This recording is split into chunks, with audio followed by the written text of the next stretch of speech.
រឿងអីប្រាប់មកពីស្រី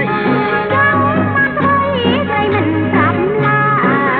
ប្រាប់មកបងជួយដោះស្រាយនិយាយមិនចេញទេ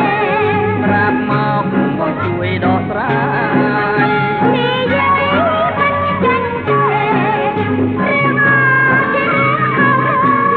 មិនលួចមកតែពេញតរបីក៏បានចម្លាយភ្លែងស្រីមនុស្សពេញលោកីមិនដេចមិនស្នេហាហើយអូនក៏ឡាញ់យ៉ាងណាមករៀនទេមេតាក៏ជាការរៀងរៀនទេបែង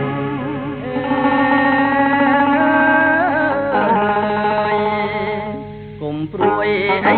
អូនណៅណាមានស្មុតមិនទាន់ដល់គូ